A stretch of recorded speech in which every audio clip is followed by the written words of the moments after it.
జగతికి జ్ఞానమునందించే గురువే కదరా మన దైవం. జగతికి జ్ఞానమునందించే గురువే కదరా మన దైవం.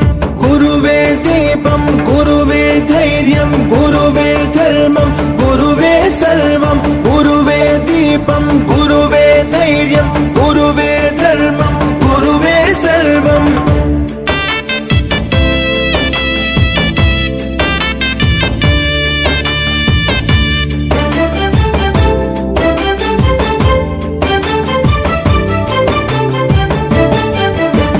ఛత్రపతికి ఆఖ్యాతి తెచ్చిన రామదాసు అతడెవ్వరు? రాష్ట్రపతిగా భారత్ను ఏలిన రాధాకృష్ణన్ ఎవ్వరు? వివేకానందునందించిన ఆ పరమహంస అతడెవ్వరు? గురువు లేనిదే జగము లేదనే నిజము తెలియునది ఎన్నడు, నిజము తెలియునది ఎన్నడు. గురువే దీపం, గురువే ధైర్యం, గురువే ధర్మం, గురువే సర్వం. గురువే దీపం, గురువే ధైర్యం, గురువే ధర్మం, గురువే సర్వం. జగతికి జ్ఞానమునందించే గురువే కదరా మన దైవం. గురువే దీపం, గురువే ధైర్యం, గురువే ధర్మం, గురువే సర్వం. గురువే దీపం, గురువే ధైర్యం, గురువే ధర్మం, గురువే సర్వం.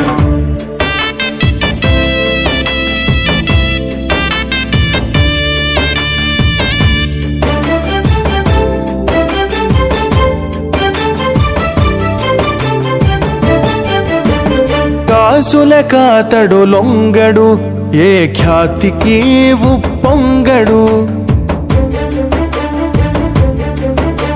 నీతిని ఎన్నడు వీడడు, అవినీతి చెంతకు చేరడు. తాను శిథిలమై వెలుగునిచ్చడి దీపమే అతని రూపము. గురువు విలువను తెలుసుకున్న ఆ నరుని జన్మమది ధన్యము, ఆ నరుని జన్మమది ధన్యము.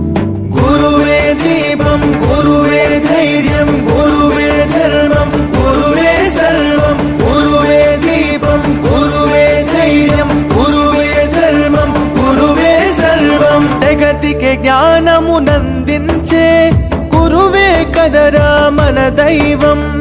జగతికి జ్ఞానమునందించే గురువే కదరా మన దైవం.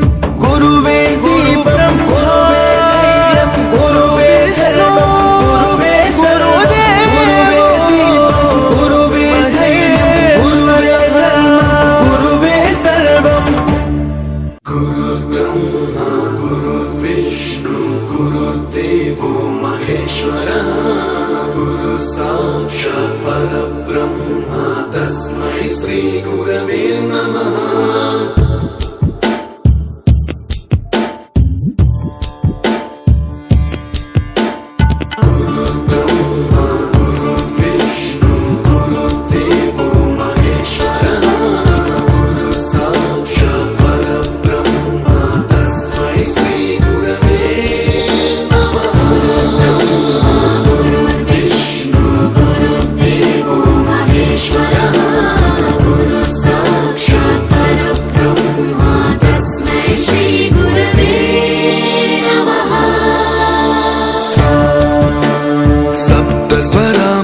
ज्ञानप्रदाय गुरवे नमः.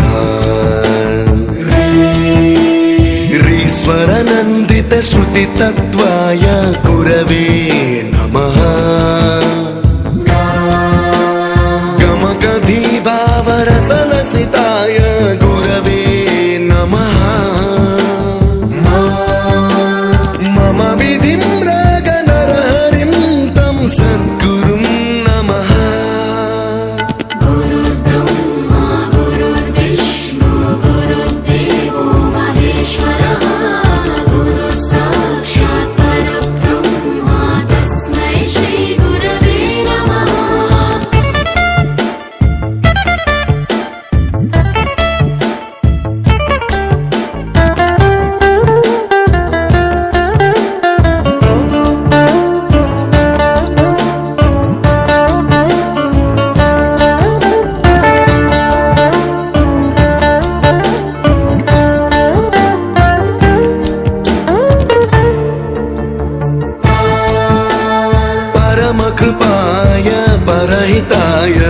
స్తుతినుత గురవే నమః.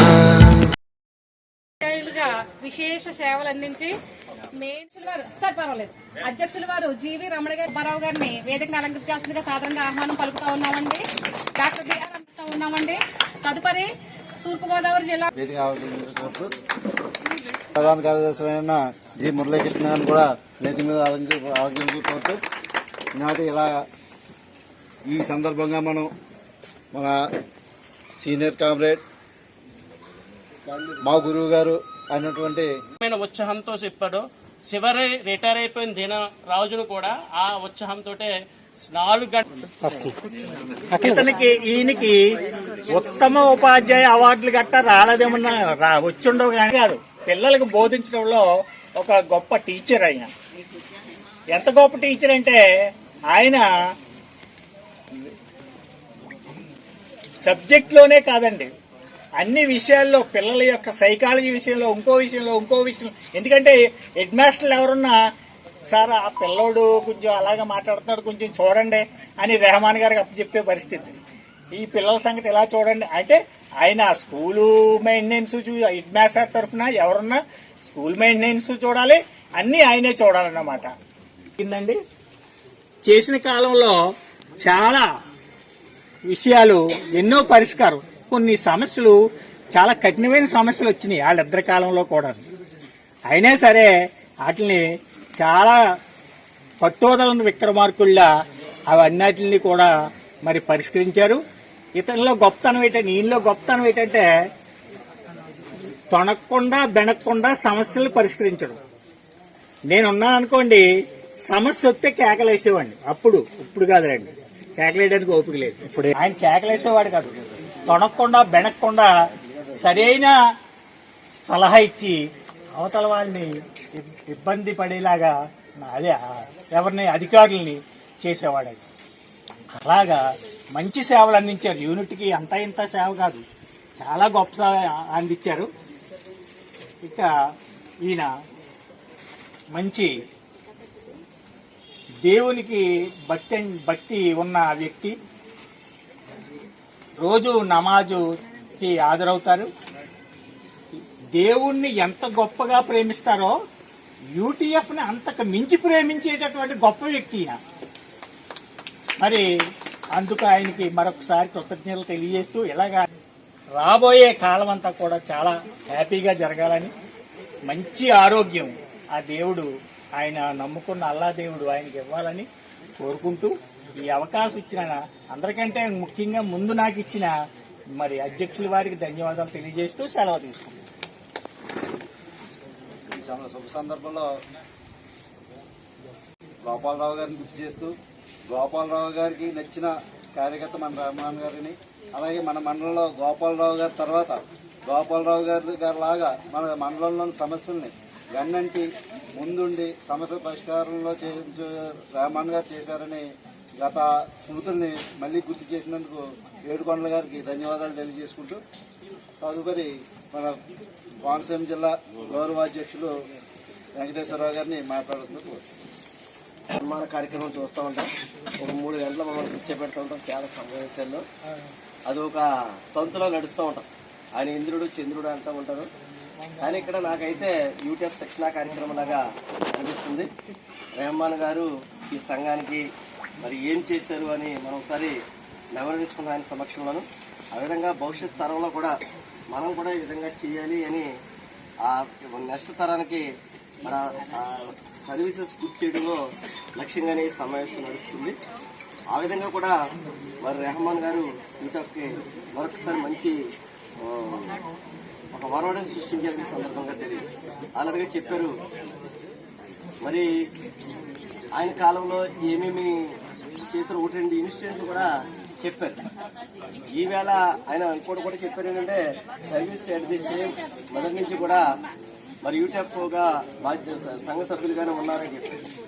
అంటే తరం కాకుండా మంచి సర్వీసు రెహమాన్ గారు అందించారు కాబట్టి ఈ రాత్రి కూడా మనం ఇంతమంది కూడా ఇంటికి వచ్చి కూడా మన శుభాకాంక్షలు చెప్పడానికి వచ్చాం. అది కూడా నష్టం లేకుండా చేయించుకున్నారని కూడా సీతాదేవి రాత్రే ఫోన్ చేసి చెప్పారు. కానీ సంఘం బాధ్యులుగా మనం మరి ఆయనకి మాత్రం వెయిటేజ్ ఇవ్వాలి. ఆయన్ని కూడా చూసి మనం స్ఫూర్తిని పొందాలి.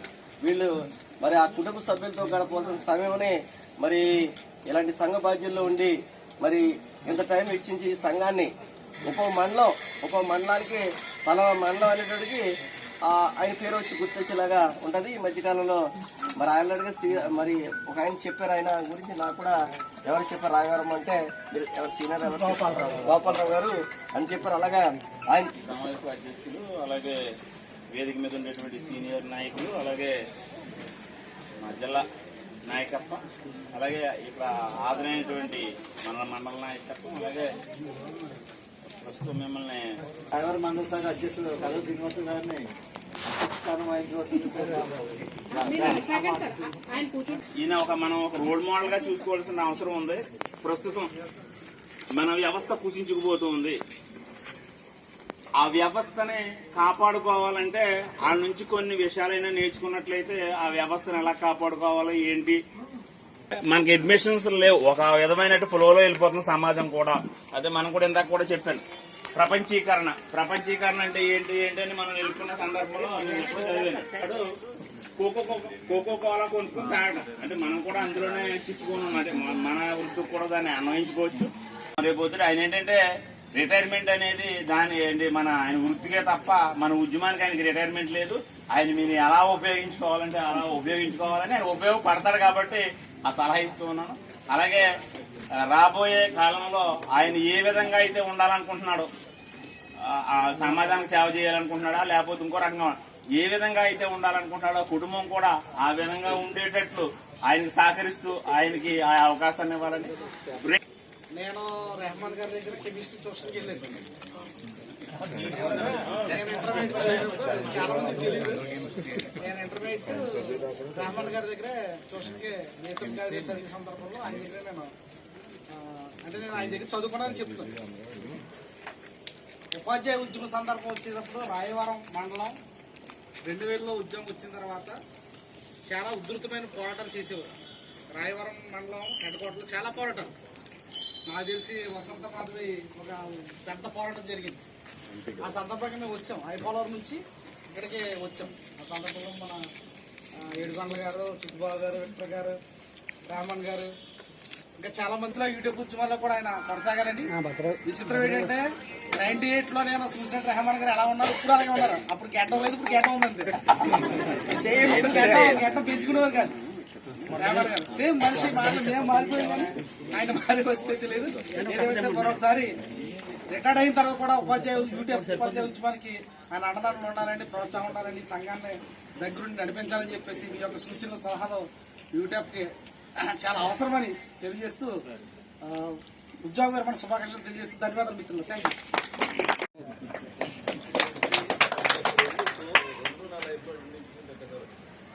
అయితే మొదట రామచంద్రపురం మండలం ఆచారపేటలో ఫస్ట్ జాయిన్ అయ్యాను. జాయిన్ అయిన వెంటనే అక్కడ వెన్న వీరభద్రరావు నాయన వచ్చి ఇలాగనన్నా ఇది అప్పటికే ముందు నాకు తెలుసు ఈ భావజాలం, నాకు ఐడియా ఉంది. ఎందుకంటే మేము బీఈడీలో ఉండగా నాతో పాటు వచ్చిన వాళ్ళు కరీంనగర్, మహబూబ్ నగర్ వీళ్ళందరూ కూడా ఒక మేనేజ్మెంట్ టీసీ లేవనంటే వాళ్ళ మీద పోరాటానికి వెళ్ళాం. అంతకుముందు 87లో ఏపీపీఎస్సీ రాసాము. రాస్తే నేను ఇంగ్లీష్ బయాలజీ నన్ను ఇంగ్లీష్ మీడియంలో పెట్టేశాడు. బయాలజీ తెలుగు మీడియంలో నాకు ఇవ్వాలి సీట్. నేను డిగ్రీ చదివింది తెలుగు మీడియం, కానీ ఇంగ్లీష్లో చూపించి 5% వెయిటేజ్ మాకు తీసేస్తే ఎందుకు తీసేస్తే ఏపీపీఎస్సీలో స్టార్టింగ్ ధర్నా అక్కడ చేసామండి. స్టార్టింగ్ అక్కడే మొదలైంది. ఓహో, అప్పుడు పోరాడి దాన్ని సాధించాం. ఉన్నది 40 మంది ఆ రోజు మొత్తం ఉండిపోయింది. ఆ 40 మంది సాధించి మనం పోరాటం చేస్తే ఏదైనా సాధించుకోవచ్చు అనేది అప్పుడు నాకు ఐడియా వచ్చింది. ఆ ఐడియాతో నేను ప్రతి పోరాటం ఇంచుమించు ఇప్పుడు జిల్లాలో జరిగినట్టు తర్వాత జరిగిన ఏ పోరాటం చివరి వరకు ఉండేవాడిని. సత్యరాజు వర్మ గారు ఉన్నప్పుడు అక్కడ మీటింగ్ అయిపోయేంత వరకు ఉండేవాడిని. చేత ఏదో ఒక విషయం వాళ్ళ దగ్గర నుంచి మనకు వస్తుంది, చివరి వరకు ఉంటే ఏదో ఒక పాయింట్ వస్తుంది అని చెప్పి లాస్ట్ వరకు ఉండి వచ్చేవాళ్ళు నేను సుభాష్.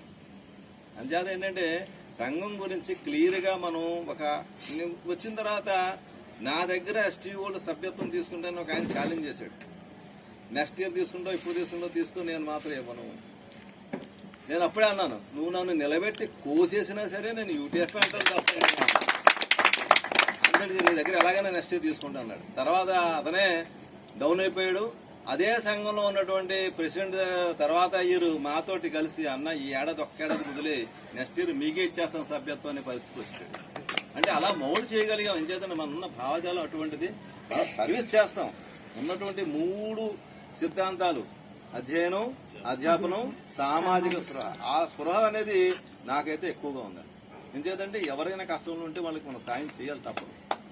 ఆ సామాజిక స్పృహ మనల్ని కాపాడుతుంది. ఇవాళ ₹1 మనం ఎవరికైనా ఇచ్చామనుకోండి, అది తిరిగి మనకు ₹10 వస్తుంది. ఆ సిద్ధాంతంలో మనం ఫాలో అయితే.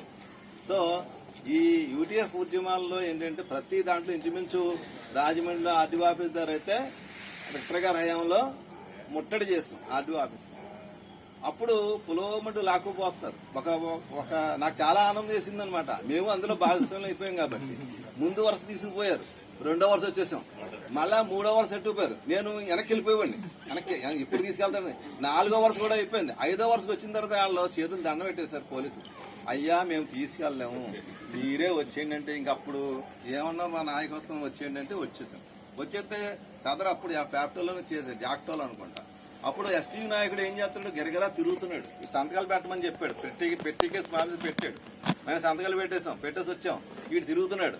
ఏం తిరుగుతున్నావు అంటే అవే అవే అన్నాడు. నువ్వు పెడితే ఎందుకు వచ్చావు, నువ్వు పెట్టు అని చెప్పేసి అడిచేది బలవంతంగా అడిచేది సంతకం పెట్టింది. అంటే సంఘానికి మనం పోరాటం చేస్తేనే ఏదైనా సాధ్యమవుతుంది. ఈ స్కేల్స్ రావడానికి కూడా మన పూర్వీకులు ఎంత పోరాటం చేశారండి. మనం రాకముందు నేను ఒకసారి జాయిన్ 90లో జాయిన్ అయ్యాను. 90లో జాయిన్ అయినప్పుడు ఇక్కడ వెంటూరు కొత్తపేట, ఆ కొత్తపేటలో ఉన్న పూర్వపు రికార్డు ఒకసారి తీసుకుని చూస్తే 15 పైసలు అని చెప్పి రాసుకున్నటువంటి టీచర్ యొక్క శాలరీస్ లో ₹265 ఎంతో ఉందండి. అంటే వాళ్ళు ఎంతగా అప్పట్లోనే మిడ్ డే మీల్ ఉండేది. అంటే ఉప్మా పెట్టేవారు. ఆ పుల్లలకి ఇంత గిన్నెలు ఇన్ని ఇలాగని చెప్పి రాసుకుంటే అప్పుడు ఇంత కష్టపడ్డారు. మనం 10 బేసిక్ లో వచ్చాం. అప్పుడు 10 బేసిక్ ఎవరి పుణ్యం అంటే అది ఎన్టీ రామారావు పుణ్యం వచ్చింది. 398 బేసిక్ తర్వాత 10 బేసిక్ ఇచ్చాడు. అక్కడ నుంచి 1500 శాలరీ ఉంది.